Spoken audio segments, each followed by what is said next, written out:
नमस्कार, न्यूज़ 18 पंजाब हरियाणा हिमाचल देख रहे हैं आप। मैं हूं अमृत वर्दी। बुलेटिन की शुरुआत करते हैं बड़ी खबर के साथ। कुरुक्षेत्र में पुतला फूंकने को लेकर हंगामा हुआ है। जी हां, यहां पर पुलिस और किसान आपस में भिड़ गए हैं। दोनों में जबरदस्त झड़प हुई है। पुलिस ने किसानों पर वाटर कैनन का इस्तेमाल किया है। दरअसल किसान केंद्र सरकार का पुतला फूंक रहे थे। खेती कानूनों के खिलाफ अपना प्रदर्शन कर रहे थे, लेकिन इस दौरान पुलिस ने किसानों को रोका और इसी दौरान किसान और पुलिस आमने सामने हो गए। पुलिस ने किसानों पर वाटर कैनन का भी इस्तेमाल किया है। तो आपको बता दें कि आज दशहरे के मौके किसानों की ओर से पहले ही यह ऐलान किया गया था कि केंद्र सरकार के पुतले फूके जाएंगे। खेती कानूनों के खिलाफ लगातार किसान डटे हुए हैं और इसी को लेकर आज कुरुक्षेत्र में माहौल उस समय तनावपूर्वक हो गया जब पुलिस ने इन किसानों को रोकने के लिए वाटर कैनन का इस्तेमाल किया और बल का भी प्रयोग किया गया। तो तस्वीरें आप देख सकते हैं, न्यूज़ 18 पर एक्सक्लूसिव तस्वीरें अपने दर्शकों को दिखा रहे हैं। कुरुक्षेत्र की ये तस्वीरें जहां पर केंद्र का पुतला फूंकने को लेकर हंगामा हो गया। तो लगातार पंजाब के साथ साथ हरियाणा के किसान भी कृषि कानूनों का विरोध कर रहे हैं। इन कानूनों को वापस लेने की मांग कर रहे हैं और जब तक कानून वापस नहीं होते, किसानों का कहना है कि ये प्रदर्शन इसी तरह से जारी रहेगा। तो आज ये प्रदर्शन उस समय कह सकते हैं कि ज्यादा बड़ा प्रदर्शन बन गया या फिर हिंसक इसने रूप धारण कर लिया जब पुलिस और किसान आमने सामने हो गए। यहाँ पर पुलिस की ओर से किसानों पर हल्का लाठीचार्ज भी किया गया है और उन्हें रोकने के लिए वाटर कैनन का भी इस्तेमाल किया गया है।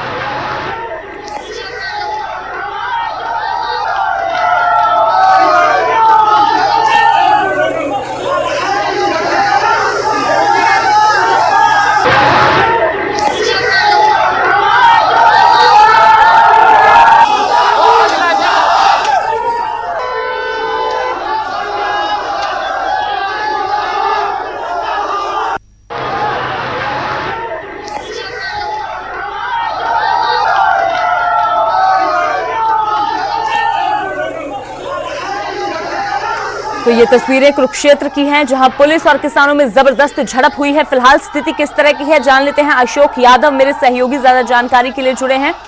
तो अशोक, किसानों की ओर से पहले ही ऐलान किया गया था कि दशहरे के दिन केंद्र के पुतले फूके जाएंगे। फिलहाल किस तरह की स्थिति है? क्या पुलिस की ओर से कुछ किसानों को हिरासत में भी लिया गया है या फिर अभी माहौल शांतिपूर्वक है?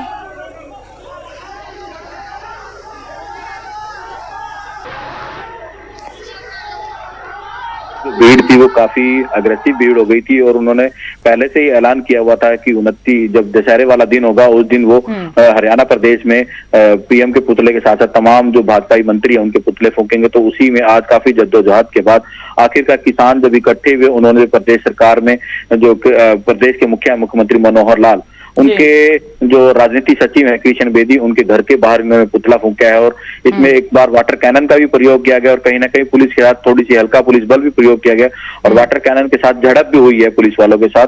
तो कहीं ना कहीं किसानों का जो गुस्सा था वो आप देखने को जरूर मिल रहा है। तो क्या अशोक, जो कार्रवाई कुछ किसानों पर की गई है, क्योंकि हम तस्वीरों में साफ तौर पर देख सकते हैं वाटर कैनन का इस्तेमाल हुआ है, स्थिति काफी तनावपूर्वक यहाँ पर नजर आ रही है। एक बार तो काफी स्थिति तनावपूर्ण हो गई थी और जो देश का नंबर 1 नेशनल हाईवे है उसको भी बंद करना पड़ा था और रोक दिया गया था। मगर उसके बाद जैसे तैसे जब पुतले का दहन किया गया और पुतले के दहन के बाद स्थिति सामान्य हुई, पुलिस ने कुछ लोगों को हिरासत में जरूर लिया था और गुरनाम सिंह चडूनी, उन्होंने सुबह ही अपना एक वायरल संदेश भी जारी कर दिया था कि आज किसान जो है पुतला फूकेंगे। पुतले देखते हुए भारी मात्रा में पुलिस बल तैनात किया गया था। जी अशोक, शुक्रिया फिलहाल इस तमाम जानकारी के लिए। तो पुलिस को पहले से ही इस बात का भी अनुमान था कि किसानों की ओर से आज केंद्र के पुतले फूके जाएंगे, तो इसलिए पुलिस प्रशासन भी पूरी तरह से मुस्तैद नजर आ रहा था। इसी कारण जब किसान आगे बढ़े और पुलिस के साथ उनका सामना हुआ तो इस तरह की स्थिति तनावपूर्वक बन गई। फिलहाल जो है पुलिस ने कुछ किसानों को जरूर हिरासत में लिया है, लेकिन माहौल अब शांतपूर्वक है।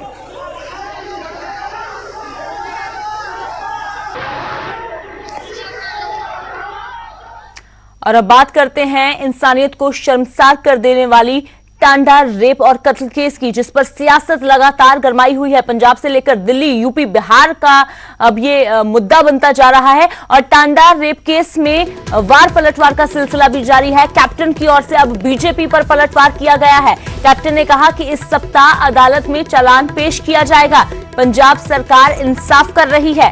कैप्टन ने कहा हाथरस के विपरीत आरोपी बिना किसी देरी के पकड़ा गया। आपको बता दें कि केंद्रीय मंत्री निर्मला सीतारमण की ओर से जो टिप्पणी की गई थी कि राहुल गांधी और प्रियंका गांधी हाथरस तो जाते हैं, लेकिन क्या उनको टांडा में जो हुआ वो नजर नहीं आ रहा। तो कैप्टन ने इस पर भी कहा कि राहुल और प्रियंका को टांडा आने की जरूरत नहीं है, क्योंकि पंजाब सरकार इंसाफ कर रही है, इसीलिए उनको पंजाब आने की जरूरत नहीं पड़ी। तो इसके पहले भी बीजेपी की ओर से कहा जा रहा है कि जो सिर्फ सियासत कांग्रेस की ओर से की जा रही है, राहुल और प्रियंका गांधी हाथरस तो जाते हैं, लेकिन टांडा में जो हुआ क्या वो उनको नजर नहीं आ रहा, या फिर वो इसलिए नहीं जा रहे क्योंकि वहां पर कांग्रेस की सरकार है। तो कैप्टन ने भी इस पर जवाब दिया है कि उनको यहां आने की जरूरत नहीं है, क्योंकि पंजाब की सरकार इंसाफ कर रही है।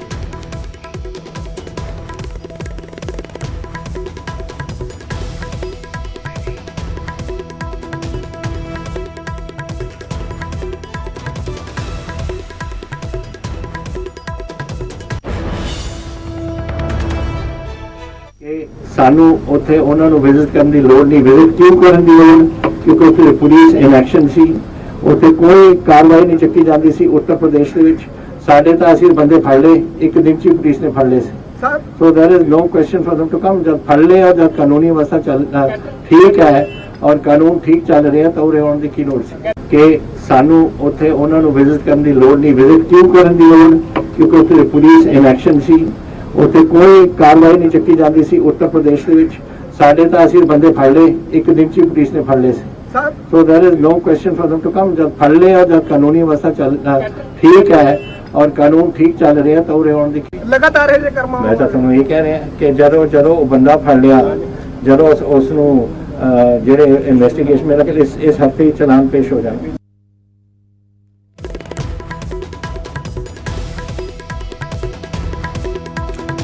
तो वहीं कृषि बिलों को लेकर जहां पर किसानों का संग्राम जारी है, वहीं सिद्धू का केंद्र सरकार पर बड़ा हमला। कहा जो नए कृषि कानून है वो किसानों के लिए बर्बाद करने वाले हैं। नए कृषि कानून किसानों के अधिकारों से वंचित करने वाले हैं।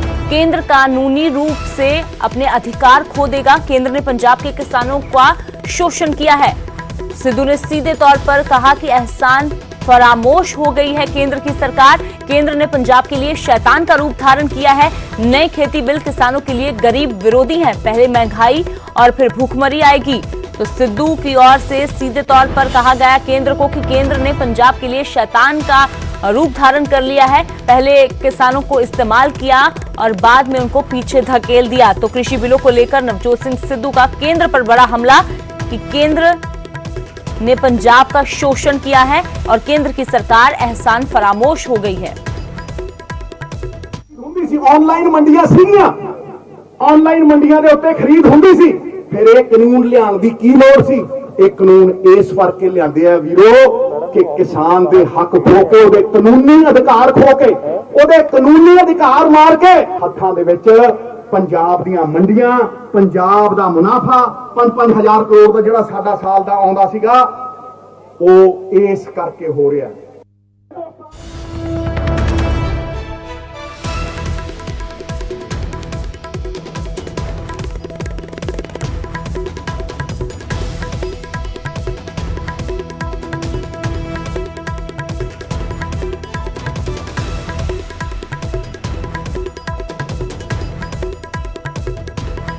और बात करते हैं हरियाणा की चरखी दादरी की, जहां तेज रफ्तार ट्रैक्टर असंतुलित होकर पलट गया।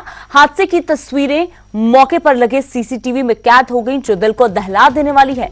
तस्वीरों में आप देख सकते हैं कैसे तेज रफ्तार ट्रैक्टर डिवाइडर से टकराकर अनियंत्रित होकर सड़क किनारे खड़े 2 लोगों पर चढ़ जाता है। बताया जा रहा है कि ट्रैक्टर चालक शराब के नशे में धुत था। हादसे में घायल लोगों को रोहतक पीजीआई रेफर किया गया था। एक जो शख्स है उसकी हालत काफी गंभीर बताई जा रही है। तो तस्वीरें आप देख सकते हैं किस तरह से दिल दहला देने वाली ये तस्वीरें हैं। जो ये ट्रैक्टर है वो असंतुलित होकर कैसे दो लोगों के ऊपर चढ़ जाता है। रफ्तार इसकी इतनी ज्यादा तेज है कि किसी को भी कुछ समझने का न तो मौका मिल पाता है, ना ही कुछ समझ में आता है कि आखिरकार ये हुआ क्या है। तो आप देख सकते हैं दो तस्वीरें, दो व्यक्ति आप देख सकते हैं और इनमें से एक व्यक्ति की हालत काफी गंभीर बताई जा रही है। रोहतक पीजीआई उसको रेफर कर दिया गया है। तो चरखी दादरी की ये तस्वीरें।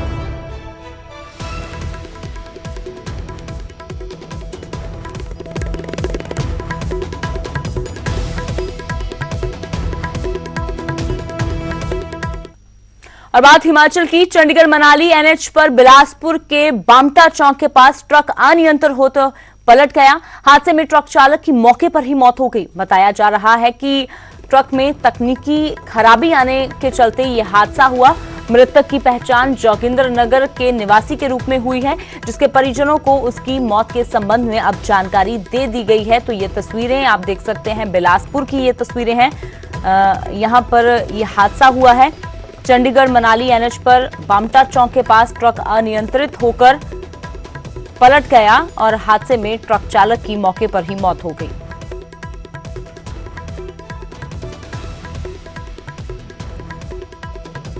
आंदोलन जो किसान कर रहे हैं ये कोई खुशी से नहीं कर रहे। किसान को दिख रहा है आने वाला भविष्य। किसान देख रहा है कि वो सरकार के काले कानूनों से भूख से मरेगा। इसलिए किसानों ने ये फैसला किया कि आज के इस युग के 2020 के रावण नरेंद्र मोदी का पुतला दशहरे वाले दिन रावण की जगह फूंका जाएगा। और उस प्रदर्शन में भारतीय किसान यूनिट शाहबाद अपने मकसद में पूरी कामयाब हुई है।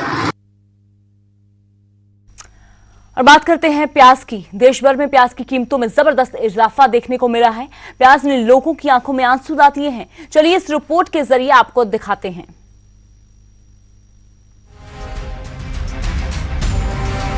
तकरीबन हर साल सर्दी के आगमन के बाद सब्जी को स्वादिष्ट बनाने वाली प्याज की कीमत बढ़ जाती है। तरह तरह के तर्क और तरह तरह की बातें सुनने को मिलती है। इस बार भी कुछ ऐसा ही है। देश भर में प्याज इतना महंगा हो गया है कि लोगों के आंखों में आंसू ला दिया। जो कभी लोग 1 किलो प्याज खरीदते थे, अब 1 पाव खरीद कर ही संतुष्ट हैं। देश की बड़ी मंडियों में शुमार महाराष्ट्र के नासिक में भी प्याज की किल्लत हो गई है। वहाँ के व्यापारी की माने तो ऐसा होना कोई बुरी बात नहीं है। कुछ उसको कुछ फायदा नहीं है। अभी व्यापारी लोग माल लेकर स्टॉक करते हैं। अब ठीक है, उनकी कोई ट्रांसपोर्ट की प्रॉब्लम होगी, 4-8 दिन माल पड़ता होगा, लेकिन ऐसा तो नहीं है कि सिर्फ दबा के रखेंगे, मार्केट में लाएंगे नहीं, ऐसी कुछ बात नहीं है। हम लोग कांदा फेंक रहे थे रास्ते पे, तभी हम लोग को पूछने वाला कोई नहीं था। 800 रुपये अभी मटन हो गए, सब जन जाते हैं खाने के लिए, उसको कोई पूछता है क्या? नहीं पूछता है। देसी के भाव बढ़ गए, लोग बोलते हैं 200 रुपये का लेने के लिए जाते हैं, लेकिन कांदा का भाव बढ़ गया तो वो लोग बोलते हैं ऐसा हो गया, प्याज इतना महंगा क्यों है। दक्षिण के राज्यों कर्नाटक, तमिलनाडु में भी प्याज की कीमत आसमान छूने लगी है। दरअसल बेमौसम बरसात ने फसल को बर्बाद कर दिया, जिसके चलते प्याज यहाँ महंगी हो गई। हर साल भी ये प्रॉब्लम होता है। महाराष्ट्र का कांदा आना है तो बिकाना, वो माल क्या होगा, पूरा स्टॉक उधर होगा, उधर क्या रेट निकलता वो रेट से इधर हमें बेचने का या हमें रेट नहीं करने का। महाराष्ट्र का कांदा क्या आता वो उसके ऊपर हमें डिपेंड कांदा बेचने का। उधर 60 रुपये होता, 8 रुपये खर्चा आता, 70 पड़ता, रिटेल 80 बिकाती। सवाल है कि आखिर क्यों प्याज महंगा हो गया है। दरअसल इसके पीछे वजह अचानक हुई बारिश है, जिसने फसल को बर्बाद कर दिया। वहीं स्टॉक में रखा प्याज भी पानी के चलते सड़ गया। इतना ही नहीं, देर से प्याज की बुआई भी इस महंगाई की वजह बनी। नवरात्र में लोग प्याज कम खाते हैं, लिहाजा अभी प्याज की खपत उतनी नहीं है, लेकिन इसके बाद यानी दीपावली में इसकी कीमत में और तेजी देखने को मिलेगी। उधर प्याज की बढ़ी कीमतों से परेशान लोगों को राहत देने के लिए सरकार ने और प्याज आयात करने का फैसला लिया है। Bureau report, news 18 network.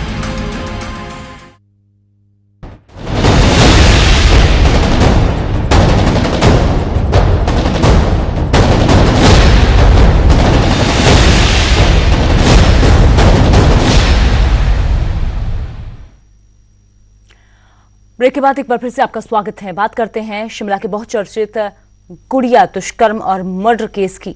3 साल बीतने के बावजूद भी इस केस की गुत्थी को सुलझाने में सीबीआई नाकाम साबित हुई है, जबकि शिमला में सीबीआई अधिकारियों की सरकारी खातिरदारी में अब तक लाखों रुपए खर्च हो चुके हैं। देखिए इस रिपोर्ट के जरिए। पिकनिक मना रही सीबीआई। 3 साल बाद भी गुड़िया को नहीं मिला इंसाफ। शिमला के बहुचर्चित गुड़िया दुष्कर्म और हत्याकांड ने पूरे देश को झकझोर दिया। मामले की जांच सीबीआई ने भी की, लेकिन 3 साल बीतने के बावजूद सीबीआई के हाथ अभी तक खाली हैं। सवाल अभी भी जैसे के तैसे हैं कि आखिरकार गुड़िया के गुनाहगार कहां हैं। अब तो सीबीआई की कार्यप्रणाली पर भी सवाल उठने लगे हैं। यही हमारे ठीक पीछे जो शिमला में स्टेट गेस्ट हाउस है राज्य सरकार का पीटरहॉफ, यहीं पर जो है सीबीआई की टीम को ठहराया गया है। 3 कमरे यहां पर अलॉट किए गए हैं।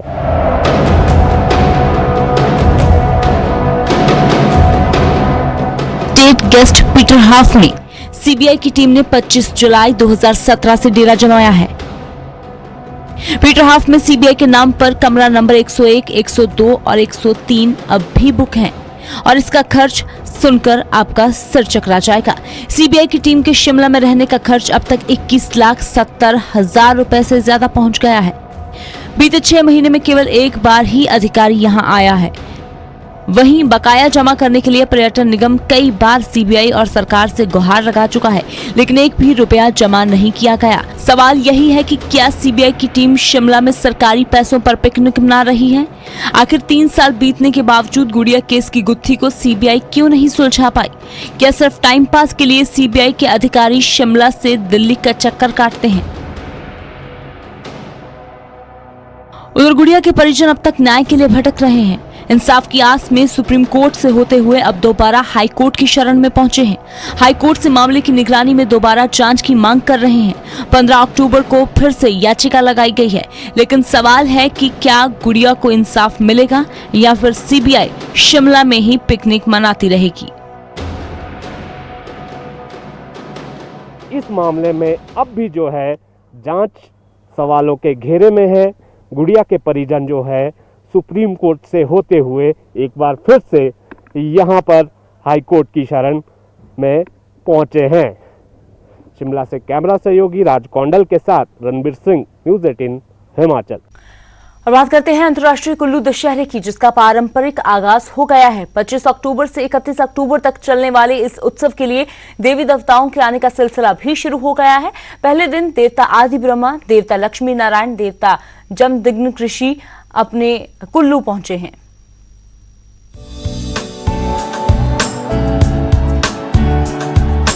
कुल्लू का ऐतिहासिक ढालपुर मैदान अंतर्राष्ट्रीय दशहरा उत्सव के लिए सज चुका है। इस बार कोरोना के कारण उत्सव में ज्यादा भीड़ नहीं जुटेगी और सिर्फ 7 देवी देवता ही हिस्सा लेंगे। हिमाचल की संस्कृति और आस्था का पर्व अंतर्राष्ट्रीय दशहरा उत्सव 25 अक्टूबर से 31 अक्टूबर तक मनाया जाएगा। उत्सव के लिए पहले दिन 4 देवी देवता कुल्लू पहुंचे। देवता आदि ब्रह्म, देवता लक्ष्मी नारायण, देवता जमदग्नि ऋषि, देवता बिजली महादेव के साथ कुल्लू पहुंचे। इसके बाद रविवार देर रात माता हडिम्बा रामशिला हनुमान मंदिर पहुंचेंगी। तो कोरोना की महामारी से इसको थोड़ा शॉर्ट किया हो गया है, तो इसमें ज़्यादा से ज़्यादा भीड़ होने की पाबंदी लगी गई है। तो दशहरा जब रथ यात्रा जब चलेगी तो सुबह के 200 से ऊपर आदमी का ऊपर नहीं होने चाहिए। और ये रथ का जो हर्षकार हो रहा है, इसके जो सोना चांदी के गहने पहनाए गए हैं, तो छत्तर लगा हुआ है, इसके कपड़े वगैरह लगे हुए हैं। तो रघुनाथ जी आएंगे और यहाँ आके बैठेंगे इसके अंदर। इस बार सिर्फ 200 लोग ही भगवान रघुनाथ की यात्रा में भाग लेंगे। 7 दिन तक चलने वाले दशहरा महोत्सव में पहले जैसी रौनक तो नहीं होगी, लेकिन धार्मिक आस्था और प्राचीन परंपरा का पालन जरूर किया जाएगा। कुल्लू से तुलसी भारती, न्यूज़ 18। कहते हैं हुनर किसी का मोहताज नहीं होता, और अगर आप में कोई कला है तो तमाम मुश्किलों के बावजूद भी आप किसी भी लक्ष्य को हासिल कर सकते हैं। ऐसी ही एक उदाहरण पेश कर रही है पानीपत की 8 साल की जानवी। देखिए इस रिपोर्ट के जरिए जानवी का हुनर। मेरे को बहुत अच्छा लग रहा है और मैं अमिताभ बच्चन सर का थैंक यू करना चाहती हूँ और बाबला सर का। जानवी में डांस करने का जुनून 5 साल की उम्र से ही पैदा हो गया, जिस कारण महज 8 साल की उम्र में ही वो अब तक कई प्रतियोगिताएं जीत चुकी है। अपनी बेटी की इस छोटी उम्र की प्राप्ति पर माँ बाप भी खुश हैं।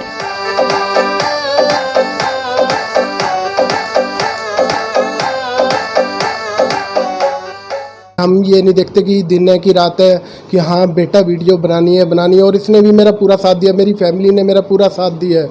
और मान लो मैं अपनी फैमिली के से इतना खुश हूँ, कभी भी उन्होंने मेरे को ये नहीं फील होने दिया मेरा बेटा है ये बेटी है। मुझे बहुत बहुत अच्छा लगा।